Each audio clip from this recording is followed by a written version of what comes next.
Good morning po. Tayo po'y mag-aral ng salita ng Diyos. The Gospel of Luke chapter 6 verse 45. Ang mabuting tao ay naglalabas ng mabuti mula sa kanyang pusong sagana sa kabutihan.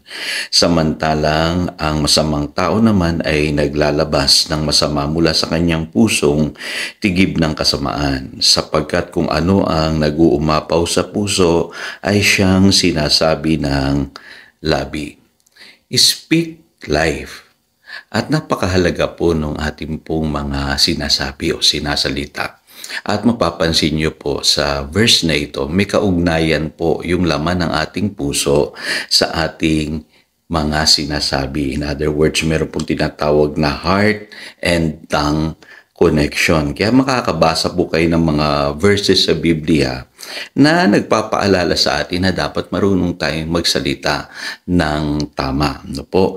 Pansinin niyo po sa Proverbs chapter 4 verses 22 hanggang 24. Ito po ang sinasabi. For they are life to those who find them and health to a man's whole body. Above all else, guard your heart, for it is the wellspring of life.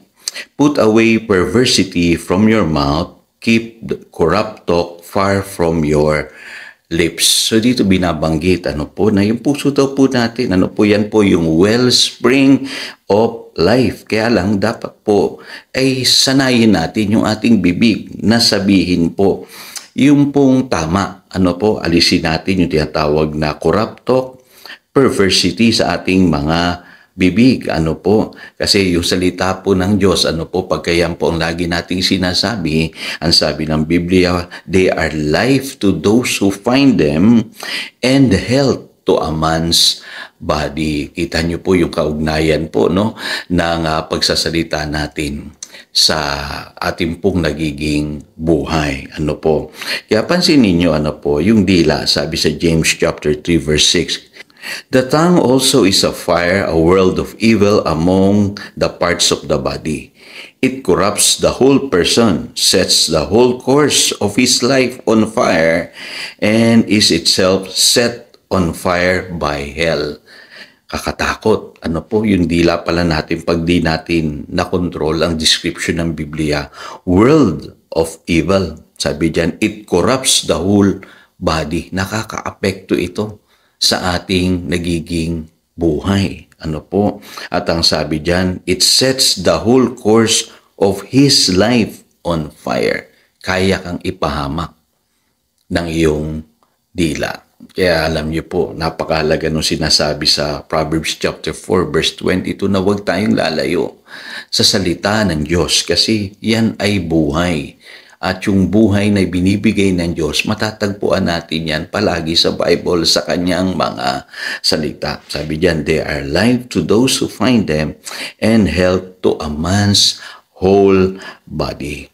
Lagi niyong tatandaan, na words are powerful. Sabi sa Proverbs 18 verse 21, the tongue has the power of life and death, and those who love it will eat its fruit. Kita ninyo, sa ating palang mga bibig, ay pwedeng maganap, yung tinatawag na life and death. Kaya dapat tayong mga Kristiyano ay marunong tayong magsalita ng buhay. We must learn to speak life. Naalala ko po noon, ako'y nagmi-minister sa isang taong sakitin. Labas-pasok siya sa ospital. Although siya po ay devoted Christian, kaya lang hindi siya knowledgeable sa Word of God. Kaya one time tinanong niya ako, sabi niya, mamamatay na ba ako?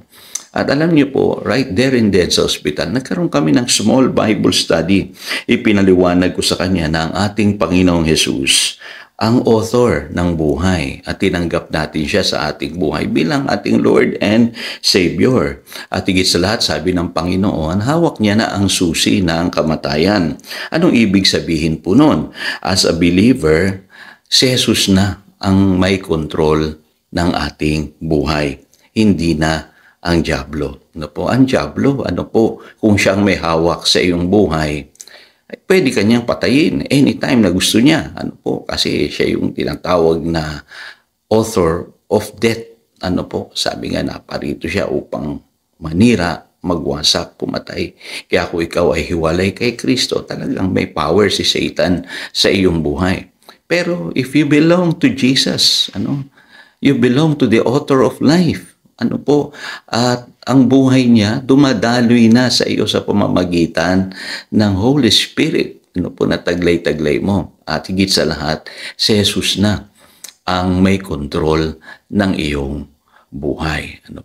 At nung naipaliwanag ko po sa kanya yun, at naalala ko po noon, ang kinote ko sa kanya yung sinasabi sa Romans chapter 8, verse 11, na the Spirit quickens our mortal bodies. Na kayang buhayin o pagalingin ng Espiritu ng Diyos yung ating pong mga katawang panlupa, nanalig po siya. Alam niyo po, simula noon, hindi na siya lamas-pasok sa ospital. Gumaling po siya. Naka-experience siya ng divine healing. Dahil lang naintindihan niya yung katotohanan ng salita ng Diyos. At yun ang kanyang sinasabi. Kaya sabi po sa 1 Peter chapter 3 verse 10, "For whoever would love life and see good days must keep his tongue from evil and his lips from deceitful speech." Pansinin niyo dito, sino daw sa atin gusto natin yung buhay? Gusto nating makakita ng good days sa ating buhay. Yesterday, binabanggit ko sa inyo yan. Dapat matuto tayong tumingin do sa brighter side of life. Yun ang sinasabi dito sa 1 Peter chapter 3, verse 10. And that we must learn to speak the outcome, yung desired results na gusto ng Diyos para sa atin. Alam niyo, sa totoo lang po, ang Panginoong Hesus sabi niya sa John chapter 10 verse 10, "I have come that you may have life." Hindi ko alam kung saan natin nakuha yung idea na tuwing magpipreach tayo ng gospel, ang pinapangaral natin kamatayan. Mas naha-highlight yung kamatayan kaysa sa buhay. I think hindi naman siguro ganun mangaral ang Panginoong Hesus at yung mga alagad. Kahit basahin nyo ang Gospels at ang Book of Acts, makikita ninyo, hindi ganun mangaral ang Panginoong Hesus at ang mga alagad. Kaya napakahalaga po ng pagkaunawa natin ng Gospel. At ito po nakakatuwa. Ang prayer, nagwo-work po yan when you speak the right words.